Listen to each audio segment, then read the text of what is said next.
Hello there, I'm Lloyd and I'll be presenting Designing Access in Sound Art Exhibitions, Centering Deaf Experiences in Musical Thinking. We'll begin with a project overview.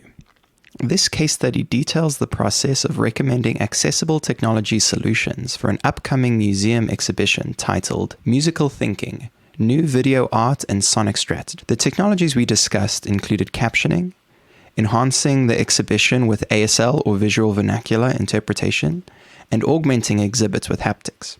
For the purpose of this case study, we'll only be discussing the efforts to augment exhibits with haptics. In this top-down floor plan, the relative position of the 12 works of art can be seen, and this is where discussion around access, particularly that for deaf and hard of hearing audiences, began.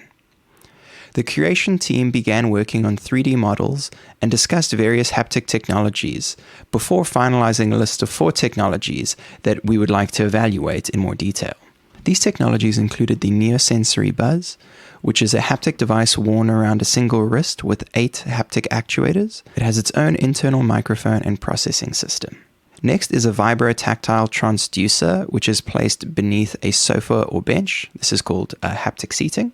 Next is the same transducer placed underneath an acrylic panel that visitors would stand on. This is called haptic floor.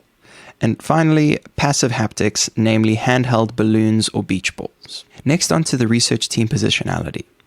The team at the Smithsonian American Art Museum contracted the Motion Light Lab team at Gallaudet University to consult on these accessible solutions. And researchers from Stanford University were brought in to focus on the technical components of the haptic solutions. The team's positionality includes myself, Lloyd, as a PhD researcher from Stanford. I'm hearing and proficient in ASL with experience in disability design and haptics, and led the UX research effort. Sarah Miller is the community and social strategist for Gallaudet's Motion Light Lab. She is deaf and fluent in ASL and coordinated the study. Sehuam Bakri is an undergrad intern for the Motion Light Lab, is deaf and fluent in ASL, and handled the data collection and organization. Professor Lorna Quandt is an associate professor at Gallaudet and the science director for the Motion Light Lab. She is hearing and fluent in ASL, and she provided strategic, administrative, and IRB support. Melissa Malzkuhn is the founder and creative director at Motion Light Lab. She is deaf and fluent in ASL, and provided strategic and administrative support. The methods for this case study were broken up into 2 discrete sections. A UX survey, which consisted of individuals experiencing the art and haptic technology pairings and rating aspects of their experience, and a focus group, which consisted of more open-form exploration and semi-structured group discussions.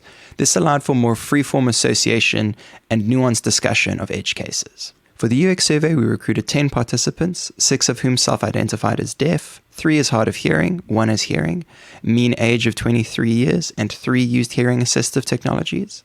And for the focus group, 9 participants were recruited, 6 of whom were deaf, 3 of whom were hearing, and none of them used hearing assistive technologies. The Motion Light Lab at Gallaudet University was outfitted to create a mock museum experience. This included the attachment of haptic devices to a sofa on loan from the Smithsonian, as well as the creation of a mock haptic floor which consisted of a box with an acrylic panel and various haptic transducers attached to it. For the user experience survey, participants were asked to complete an initial survey about their prior museum and gallery experiences and answered short questions following each video clip, which asked them to rate on a 1 to 5 scale if the haptic technologies improved their overall experience, helped communicate emotion or mood, and was overwhelming or distracting. The stimuli for the survey were not the actual artworks themselves, but rather videos and sound pairings that were deemed stylistically similar by the research team. This included a 2-minute baseline video, which contained short snippets of all of the genres. Next, a main video, which contained 30 to 45 second snippets from each genre, which was about 5 minutes long. Notably, disco was kept as its own genre, as this was the only genre of artwork for which floor haptics was being considered, and time was needed for participants to safely move between the sofa and floor haptics. Onto the methods of the focus group. The goal of the focus group was to give the research team some additional nuanced information for when technical and budget considerations limited which technologies could be used. Participants were invited to experiment with a haptic floor while the actual artwork was playing, with freedom to adjust vibration intensities and experiment with taking their shoes on and off. Participants were then invited to grab different balloons and beach balls of various sizes and materials and move around the space while the actual video artworks were being played and the sound set to an appropriate volume level. Next, participants were invited to use the wrist haptics while watching actual video artworks with simulated background noise playing. And finally, participants were encouraged to experiment with haptic driver placement and intensity on the bench and sofa while actual video artworks were playing. At the end of each of these stages, we paused for a group discussion to share thoughts and insights as we went. On to the results. In the UX survey, the wrist haptics had very little variation between genres. The UX survey for the wrist haptics showed very small difference between various genres, as well as changing the intensity setting on the wristband. Quotes from the experiment group highlighted a dissatisfaction with the wrist haptics, with only one participant noting a positive experience while using it. And notably in the focus group, notable difficulty was had by some participants when putting the wristband on and off. Therefore, the strength of the wrist haptic was its freedom of movement, as not being tied down to a specific location, while challenges include difficulty with the device processing background noise using its internal microphone, confusion around how the vibration should be interpreted, and generally low arousal responses.